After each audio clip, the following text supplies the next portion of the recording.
आपको क्या लगता है लाइक अभी जो मार्स में जो मेजर प्रॉब्लम्स है, अगर हम कॉलोनी बनाना चाहते हैं या इवन मून में, सो पहले मून के बारे में बात करते हैं, तो मून में अभी के टाइम पे क्या दिक्कतें फेस हो रही है मेजर, जो कि लाइक लोगों को काफी डिटर कर रही है कॉलोनीज बनाने से?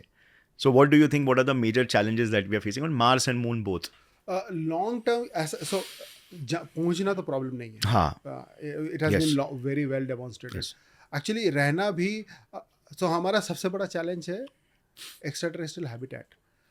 हम लोगों ने कभी उस तरीके से सोचा नहीं कि अगर लॉन्ग टर्म रहोगे तो कैसे रहोगे, Right. कहाँ रहोगे. हाँ. मून में एटमॉस्फेयर नहीं है, Yes. तो मीटोराइड इम्पैक्ट्स बहुत ज़्यादा होते हैं Yes.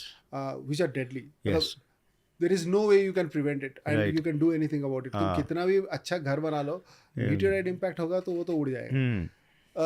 So this and obviously radiation है, रेडिएशन, तो एटमॉस्फेयर नहीं है, इसलिए एटमॉस्फेयर रेडिएशन है. नहीं है, तो इसमें आप घर कैसे बनाओगे हाँ. और रहोगे कैसे. And then the other is a psychological problem. Somebody living there for 6-7 months, एक आदमी अगर अकेला है या 3-4 लोग ही हैं, हाँ. एक लिमिटेड सर्कल है which is going to stay alone for a long time. हाँ. इसमें क्या क्या साइकोलॉजिकल प्रॉब्लम्स हाँ. डेवलप होते हैं. हमें ये पता है कि लोग जो अंटार्कटिका जाते हैं एक्सेट्रा हाँ. जाते हैं, उनमें ऐसा हुआ है कि साइकोलॉजिकल प्रॉब्लम्स Right. दिखे गए हैं लोगों में. आइसोलेटेड फील होता है, आइसोलेशन फील होता है, सोशल आइसोलेशन. आप अपने फैमिली दोस्त सब सर्कल से हाँ. दूर हो. जिस तरह का आपको अगर कुछ तबीयत खराब हो गई, आपको मेडिकल केयर नहीं मिलेगा, बात करने को वही गिन चुन के 2-3 लोग हैं, तो इससे बहुत ही बड़ा इशू होगा. तो रहना इन माई सेंस इज द रहने का जितने भी अलग अलग पहलू हैं ये बहुत ही चैलेंजिंग है. Maybe they will first try to live in lava tubes.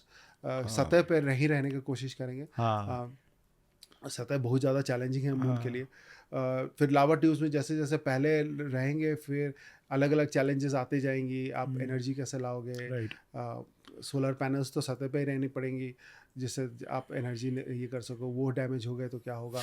इतने सारे कंटिजेंसी इश्यूज हैं. ह्यूमंस आते हैं तो इतने सारे अनप्रेडिक्टेबल इश्यूज आ जाते हैं, राइट. कि झगड़ा हो गया तो क्या होगा. सो बिलियंस नहीं, मिलियंस ऑफ ईयर्स का एवोल्यूशन, और हम इंसान पृथ्वी पे रहने लायक बने. अभी अचानक ग्रह ही चेंज एकदम. हाँ. तो मतलब उससे एकदम ऐसा हो जाएगा कि हमारा जो सर्वाइवल है, हमारा जो इकोसिस्टम है, जो हमें एक बबल है, तो उससे हम तुरंत बाहर निकल जाएंगे.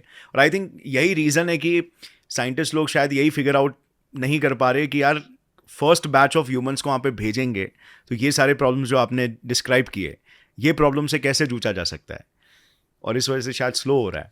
हाँ, तो ये तुमने बहुत इम्पोर्टेंट बात कही कि मिलियंस ऑफ ईयर्स के इवोल्यूशन में हम लोग एक इक्विलिब्रियम में हैं अपने एनवायरनमेंट के साथ. Exactly. हम लोग क्या खाते हैं, क्या पहनते हैं, कैसे नहाते हैं, छोटी छोटी चीज़ें affects our mind and our body. Right. हमें ये भी पता है कि bacteria content also affects, right. Gut bacteria का रोल अब बहुत ज़्यादा समझ में आ रहा है हमें कि ह्यूमन हेल्थ पे बहुत ज़्यादा है. Right. तो वी नो कि we are in equilibrium with our environment. एक स्टेबल सिस्टम में हम. स्टेबल सिस्टम है. हाँ. और तुम जैसे ही चांद पे जाओगे वो सिस्टम से बाहर निकल गए. खत्म. मतलब गट का बैक्टीरिया भी नहीं है. हाँ, तो अभी वो तो इतने माइक्रो लेवल पर भी चीजें अफेक्ट कर रही है हमें. राइट. और नेक्स्ट लेवल के उसमें एक्सपोनेंशियल डेंजरस इफेक्ट्स क्रिएट हो सकते हैं. तो मोस्ट लाइकली प्रॉब्लम्स ऐसे हैं जो शायद अननोन्स है. मतलब हमें शायद ये भी नहीं पता कि क्या क्या प्रॉब्लम्स आएंगे. और unknownness creates fear and it deters. Absolutely. तो I think like but scientist लोग ने डेमोन्स्ट्रेट किया ही है कि हर बार चैलेंज करके हम इसको ब्रेक थ्रू करते हैं, बस समय की देरी है. Sir, what about Mars? Like Mars में आपको क्या लगता है, मार्स स्पेसिफिक कुछ प्रॉब्लम्स है जो मून से ज़्यादा डिलीटेरियस है, डेंजरस है? मार्स का सबसे बड़ा प्रॉब्लम है वो बहुत दूर है, राइट. यस. तो it creates many levels of challenge. उसके कुछ एडवांटेजेस भी हैं मार्स के अपने, वो भी मैं बताता हूँ. मार्स दूर होने के कारण लाइट को वहाँ पहुँचने में समय लगती है ज़्यादा. मून के साथ ऑलमोस्ट इंस्टेंटेनियस आप इंटरेक्शन कर सकते हैं. किसी को कोई प्रॉब्लम हुआ तो मार्स के साथ आप नहीं कर सकते. उसमें कुछ तो I forget the exact lag. I think in some minutes, 8 minutes maybe. या मतलब जितना टाइम सन से अर्थ तक पहुंचने के लिए लगता है 7.45 मिनट्स कुछ है. हाँ, समथिंग है. मुझे भी एग्जैक्ट नंबर याद है लेकिन मिनट्स में. तो इसका मतलब आप कांटेक्ट करना चाहोगे किसी से तो आप इंस्टेंटेनियस नहीं कर सकते. तो कोई भी प्रॉब्लम होगी तो आपको वेट करना है. जाने आने लाइट को इलेक्ट्रोमैग्नेटिक वेव्स को जाने आने में तो that also creates a problem.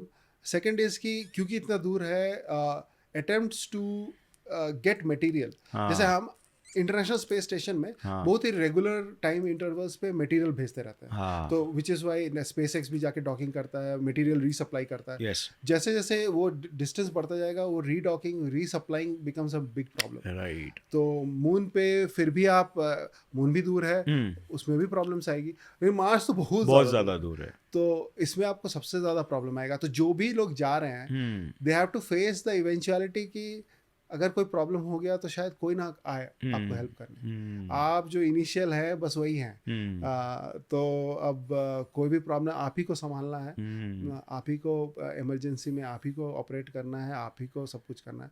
This I think will create an immense level of psychological challenge.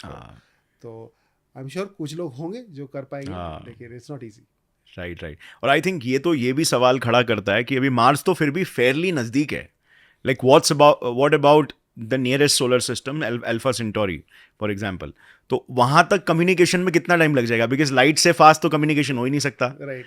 तो उसमें तो लाइक महीने या साल लग जाएंगे. 4 point something. Oh my God. तो मतलब हम यार जब तक हम faster than light mode faster than the speed of light mode of communication नहीं ढूंढेंगे, तब तक ये पॉइंट आपने बिल्कुल सही बोला कि बहुत डिफिकल्ट हो जाएगा कम्युनिकेट करके रियल टाइम में लोगों को बताने के लिए कि यहाँ पे हम पहुँच गए हैं, यहाँ पे ये सिचुएशन है, ये सप्लाईज चाहिए वगैरह. तो अल्फा सेंचुरी के लिए कुछ लोगों ने सजेस्ट किया कि एक तो पॉसिबल नहीं है ये करना, and you will need multi generational ships. ये एक शिप पे आप 100-200 लोगों को भेजो, प्लांट कर दो. हाँ, उनके बच्चे 10 जनरेशन बाद शायद वहाँ पहुँच जाए. मतलब अभी के स्पीड से या अभी से थोड़ा ज़्यादा भी अगर रॉकेट्स अच्छे हो गए तो. लेकिन most likely multi generational challenge, मतलब मल्टी जनरेशनल ट्रैवल होगा. My God. मतलब जो नया जनरेशन आ जाएगा उसने तो पृथ्वी को देखा ही नहीं है कभी. तो बोलेगा हम एक गोले से आए हैं, वो फिर वो जैसे वो ड्रैगन बॉल जी वाली थी ना कि कोई प्लैनेट से आए हैं, प्लैनेट वेजिटा से आए हैं. My God, now we are entering the sci-fi realm. It is truly sci-fi realm.